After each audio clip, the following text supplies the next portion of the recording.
We talked to the producer of the Genesis album, And Then There Were Three. Steve Hackett had just left on guitar. We asked him about the vibe recording that album. I'm John Beaudin from Rocky Stream Music.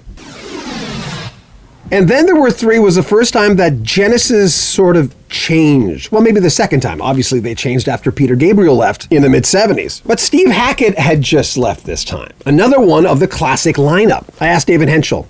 And Then There Were Three, when Steve had left, I interviewed Steve, I think, 4 times so far. In the last 2 years, it was a lot. And, he has really good memories of, he says, I didn't get enough songs, a typical thing why people leave. What was the vibe like for And Then There Were Three? Because that's one of my favorite albums. I really enjoyed that album. There was a conscious decision that I think came from record companies and management. It would be nice to have a few more 3-4 minute songs that would be more radio friendly. That was the only difference, really. I don't remember particularly being a conscious creative mood shift with the style of the music, or wanted to go, but it was just they wanted, the powers that be wanted to bit more radio play, basically, and that we did and we got, so.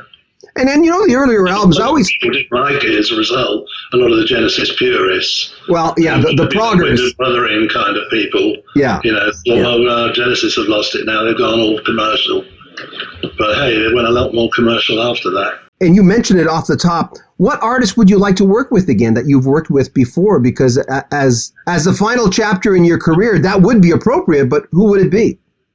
It would be. I mean, I wouldn't necessarily go for a huge name, because there's a certain amount of baggage that comes with that anyway. And I would like it to be just to stand a bit like Small Creeps Day, I suppose, something that might stand together on its own merit, and so it'd be people, and I would certainly like to work with again. I was chatting to Noel. We said, Christ, we should do something together. We haven't done. The last time we worked together was nearly 40 years ago. Yeah. So there's people like that, and I mean, there's a guitarist friend of mine called Nicky Morrock you might have come across, who's a very big session player in New York, and he tours all the time with David Sanborn and various other people. I always love working with him. He's the most talented guitar player, play anything. It's just the most amazing feel. Mark Russo from the Yellow Jackets, I produced 2 of their albums. He's become a really close friend. I've had him play on several other things that I've done.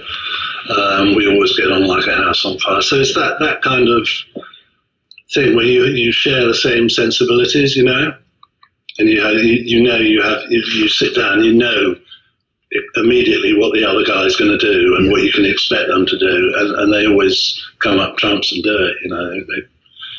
They deal all the right cards. It's brilliant. More from David Hentschel next week. We're going to have fan questions in a couple of weeks. Make sure you comment on our videos, subscribe to our channel, and share our videos. Thank you for buying the t-shirts. We appreciate it. It helps us pay our film students. We got to pay them, and the t-shirt sales really help. Thank you so much. Links in the description of this video. I'm John Beaudin from Rocky Stream Music.